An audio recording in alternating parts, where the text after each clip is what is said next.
दोस्तों, कोई भी देश लोकतांत्रिक रूप से उतना ही अच्छा सफल माना जाता है, उतना ही बेहतरीन होता है, जितना कि सफल वहाँ की विपक्षी पार्टियाँ, विपक्ष का नेता होता है। जी हाँ दोस्तों, विपक्षी पार्टियाँ हो या विपक्ष का नेता हो, वो लोकतंत्र का एक ऐसा मजबूत पिलर होता है, जिसके कमज़ोर हो जाने पर लोकतंत्र का एक मजबूत पिलर ढह जाता है। जी हाँ दोस्तों, मैं ये सब बातें क्यों कह रहा हूँ? क्योंकि अपने यहाँ जस्ट इस समय उल्टा हो रहा है। सत्ता का नशा इस कदर चढ़ा हुआ है कि किस कदर विपक्षी पार्टियों को खत्म कर दिया जाए, विपक्षी नेताओं को कमजोर कर दिया जाए, मानसिक रूप से उनको इतना तोड़ दिया जाए कि उनका कॉन्फिडेंस इतना गिर जाए, उसकी छवि को, उसके मनोबल को इस तरह से गिरा दिया जाए कि वो सत्ता से कोसों दूर हो जाए। यही बात दोस्तों मैं आज आपको समझाने वाला हूं कि राहुल गांधी के साथ जो हुआ, अगर ऐसा किसी अन्य नेता, किसी अन्य व्यक्ति के साथ हुआ होता तो अब तक वो टूटकर कई टुकड़ों में बिखर गया होता।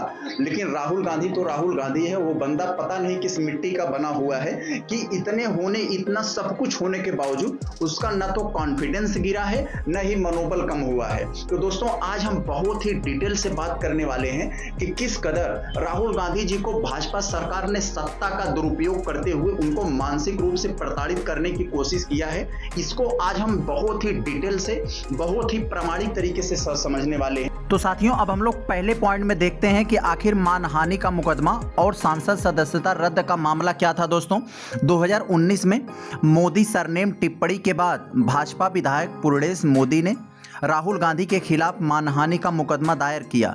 2023 में सूरत कोर्ट ने उन्हें 2 साल की सजा सुनाई, जिसके बाद उनकी लोकसभा सदस्यता रद्द कर दी गई। हालांकि सुप्रीम कोर्ट ने बाद में इस सजा पर रोक लगा दी। अगले पॉइंट में देखते हैं पप्पू और अन्य उपहासात्मक टिप्पणियां। भाजपा नेताओं और उनके समर्थकों ने राहुल गांधी जी को पप्पू जैसे अपमानजनक शब्दों से संबोधित किया है, जिसका उद्देश्य उनकी छवि को कमजोर करना।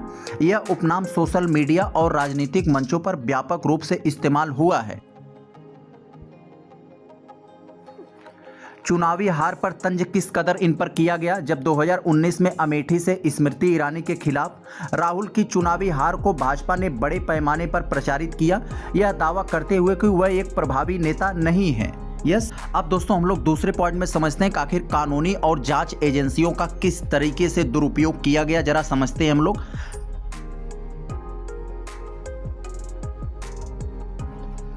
कांग्रेस और राहुल गांधी ने बार बार यह दावा किया कि भाजपा केंद्र में सत्तारूढ़ होने के बाद जांच एजेंसियों जैसे ईडी और सीबीआई का दुरुपयोग कर रही है।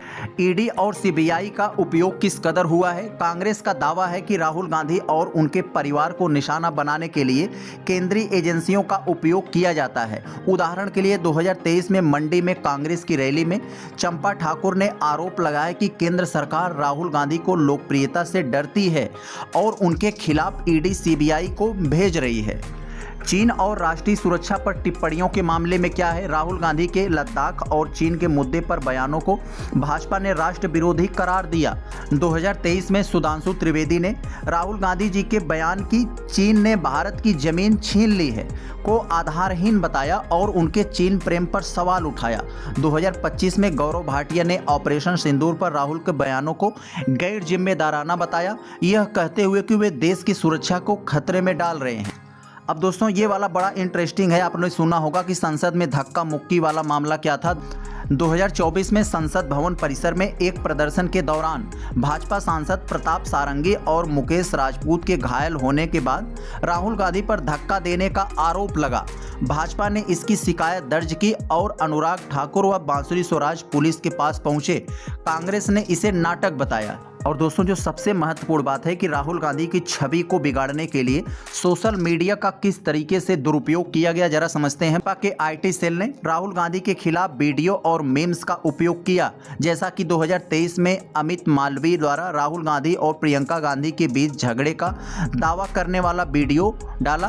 प्रियंका ने इसे खारिज करते हुए कहा कि वह राहुल गांधी से मिलकर भाजपा के झूठ और लूट प्रचार को उजागर करेंगे। दोस्तों, राहुल गांधी ने 2023 में पेरिस में कहा कि भाजपा का हिंदुत्व से कोई लेना देना नहीं है, क्योंकि उनके कार्य हिंदू धर्म के सिद्धांतों के खिलाफ है। जवाब में भाजपा ने उन्हें हिंदू विरोधी करार दिया। 2007 में भी राहुल के बयान की गांधी नेहरू परिवार के सक्रिय होने पर बाबरी मस्जिद नहीं गिरी होती तो भाजपा ने हिंदू विरोधी और मुस्लिम विरोधी दोनों को बताया। दोस्तों आप लोग जानते हैं 2024 में स्वतंत्रता दिवस समारोह में लाल किले पर राहुल गांधी जी को 5वीं पंक्ति में बैठाए जाने से कांग्रेस ने इसे अपमानजनक बताया। केसी वेणुगोपाल ने इसे मोदी सरकार के अहंकार का प्रतीक कहा। हालांकि रक्षा मंत्रालय ने स्पष्ट किया कि आगे की सीटें ओलंपिक मेडल विजेताओं के लिए थी। अब दोस्तों हम लोगों ने जो कुछ भी ऊपर राहुल गांधी जी को प्रताड़ित करने वाले जितने भी मामले देखे, जरा उसका हम लोग निचोड़ या कंक्लूजन को समझे तो क्या बात निकल कर आती है। भाजपा ने राहुल गांधी को व्यक्तिगत टिप्पणियां, कानूनी मामले, जांच एजेंसियां और संसदीय सार्वजनिक मंचों के माध्यम से निशाना बनाया। यह प्रयास उनकी छवि को कमजोर करने और कांग्रेस को राजनीतिक रूप से नुकसान पहुंचाने के लिए किए गए। हालांकि राहुल गांधी जी ने इन मामलों का जवाब अपनी यात्राओं, भाषण और विपक्ष के नेता की भूमिका के माध्यम से दिया है। दोनों पक्षों के बीच यह तनाव भारतीय राजनीति में गहरी वैचारिक और व्यक्तिगत प्रतिद्वंदिता दर्शाता है। भाजपा ने सत्ता का दुरुपयोग करके राहुल गांधी जी को मानसिक रूप से प्रताड़ित करने की कितनी बड़ी कोशिश की है।